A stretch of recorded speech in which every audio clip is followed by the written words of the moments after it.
Olá, meu irmão, olá, minha irmã, paz e graça, mais uma vez a você que tem me acompanhado aqui no canal Passos na Fé. Eu sou o Vandes Baldetaro, é um grande prazer estar com você aqui e hoje a gente vai fechar esse capítulo 39 de Gênesis. Eu peço que você permaneça firme comigo até o final, não se esqueça de deixar aí seu like no vídeo, compartilhar o vídeo com outras pessoas, se inscreva no canal se já não for inscrito, ative o sininho lá em todas para receber as notificações sempre que eu vier postar um novo vídeo aqui no canal e deixe seu comentário aqui embaixo, algo que você queira compartilhar com a gente. Permaneça firme comigo aí até o final, pois como sempre, eu tenho uma mensagem de Deus importante para a sua vida.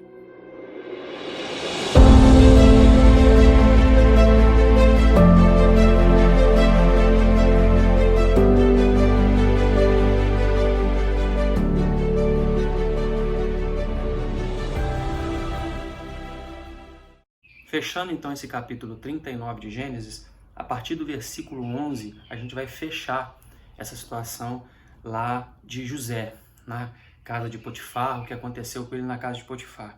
E aí vai iniciar uma nova fase na vida dele. Ele sai daquela situação de Potifar, da casa de Potifar, e já vai para a prisão. Bom, a partir do versículo 11 do capítulo 39 de Gênesis diz assim: Sucedeu que certo dia veio ele à casa para atender aos negócios, e ninguém dos de casa se achava presente. Então ela o pegou pelas vestes e lhe disse: Deita-te comigo. Ele, porém, deixando as vestes nas mãos dela, saiu fugindo para fora. Vendo ela que ele fugia para fora, mas havia deixado as vestes nas mãos dela, chamou pelos homens de sua casa e lhes disse: Vede, trouxe-nos meu marido, este hebreu, para insultar-nos. Veio até mim para se deitar comigo, mas eu gritei em alta voz. Ouvindo ele que eu levantava a voz e gritava, deixou as vestes ao meu lado e saiu, fugindo para fora. Conservou ela junto de si as vestes dele, até que seu senhor retornou à casa. Então lhe falou, segundo as mesmas palavras, e disse: O servo hebreu que nos trouxeste veio ter comigo para insultar-me. Quando, porém, levantei a voz e gritei, ele, deixando as vestes ao meu lado, fugiu para fora. Tendo o Senhor ouvido as palavras de sua mulher, como lhe tinha dito, desta maneira me fez o teu servo. Então se lhe acendeu a ira. E o Senhor de José o tomou e o lançou no cárcere, no lugar onde os presos do rei estavam encarcerados. Ali ficou ele na prisão. O Senhor, porém, era com José, e lhe foi benigno, e lhe deu mercê perante o carcereiro, o qual confiou às mãos de José todos os presos que estavam no cárcere, e ele fazia tudo quanto se devia fazer ali.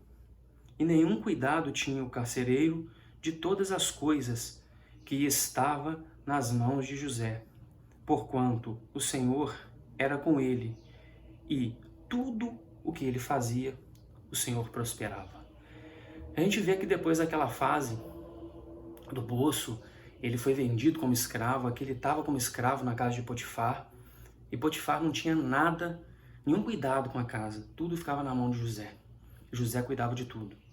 Mas a esposa de Potifar, vamos dizer que flertou, ela se insinuou ali para José, querendo se deitar com ele, e José sempre fugia.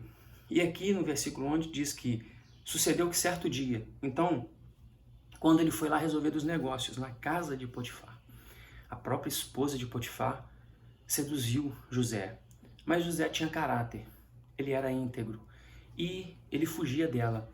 Mas esse dia, quando não tinha ninguém lá, ela intensificou aquilo e ele fugiu, mas deixou as vestes para trás. E mais uma vez a gente vê que as vestes de José aqui tem um sinal forte, né? Como aconteceu lá atrás com aquela túnica talar com os irmãos, aqui deixou uma veste na mão dela, algo que ele estava vestindo. E ela acusou José de que ele estava tentando ter algo com ela. acusou perante os homens daquela casa, e quando chegou Potifar, acusou ele. E ela usa a palavra hebreu, tentando, além de dizer que era ele, que por ser hebreu fazia aquilo. Hebreu era um povo que era por eles desconsiderados, não tinha como valor, não tinha um valor humano, caráter de valor humano, geralmente eram escravos. E aqui ela colocou isso ainda como uma forma pejorativa.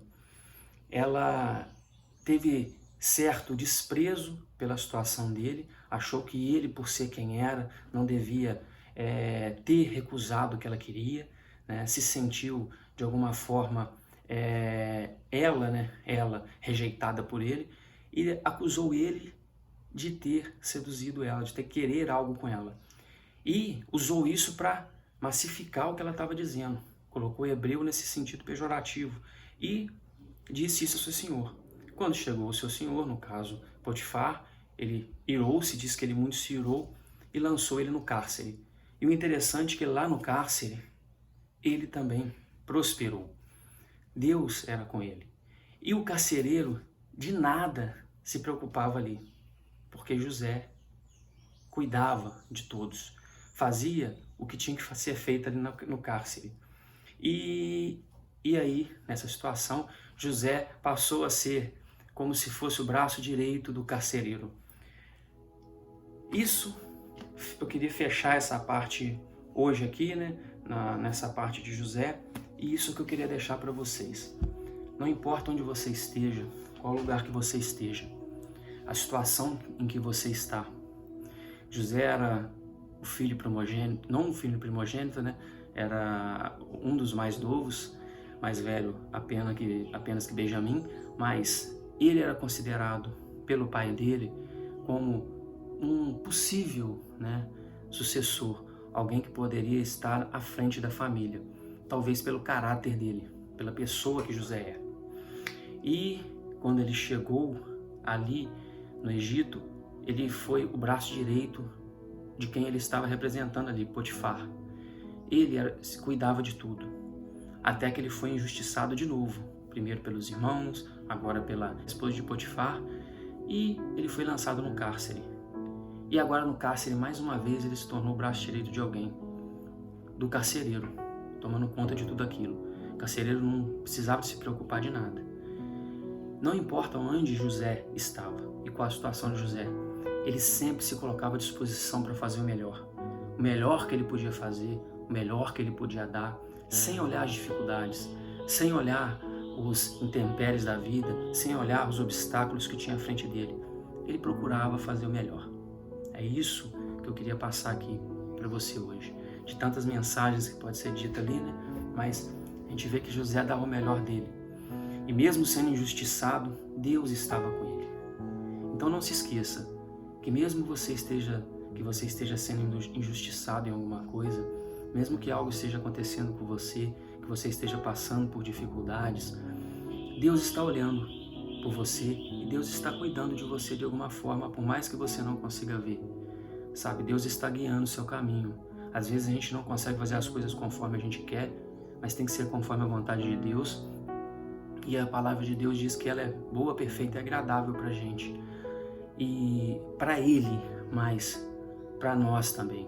Quando algo é bom para Deus, é bom para a gente. Quando você faz algo certo para Deus, algo certo vem para sua vida. Então, independente do que você esteja passando, Deus está contigo. Deus é contigo. Cristo está do seu lado, o Espírito Santo vai guiar a sua vida. E com isso, independente das dificuldades que você passe, você está estando sempre com Deus, Deus sempre estando com você, as coisas vão acontecendo de forma boa para a sua vida, da melhor forma para a sua vida. E você precisa dar o melhor de você, independente do lugar onde você esteja, da situação que você está passando e da circunstância que você está passando, você deve dar o seu melhor. Você deve ser mordomo, assim como José, mordomo para Deus. Cuidar das coisas de Deus, cuidar das coisas do mundo, das coisas que aqui são colocadas em sua mão. Quando eu falo coisas do mundo, é as coisas que nós temos aqui, porque o nosso reino é o reino do Pai. E tudo que é colocado em nossa mão, você, no caso em sua mão, você deve cuidar disso e seguir em frente conforme a vontade de Deus. Deus está contigo, Deus sempre está contigo. Dê o melhor de você. Faça o melhor de você, principalmente para o reino de Deus, para que o reino de Deus cresça. Isso que eu queria deixar para você aqui hoje, que o Espírito Santo guie sua vida, que você esteja sempre com Cristo no coração, guiando seus passos, que entregue a sua vida ao nosso Senhor Jesus. Ele é o único caminho que leva ao Pai. E tenha fé em Deus, pois Deus está no controle, Deus está contigo. Um forte abraço e até o próximo vídeo.